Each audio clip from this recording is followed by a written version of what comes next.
Hi guys, in this video we try to solve this problem.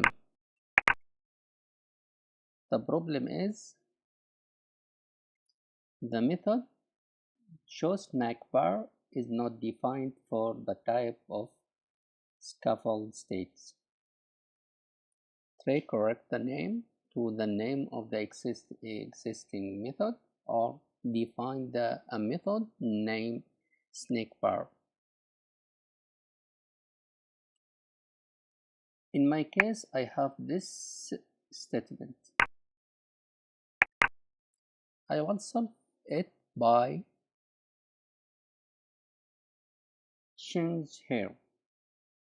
This problem may be because you have old code and you using newer flutter version. Then we solve this problem by change scaffold to scaffold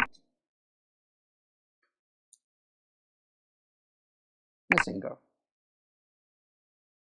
After that, problem will solve it. Thank you. Please subscribe and like, and if you have any question, write under the video.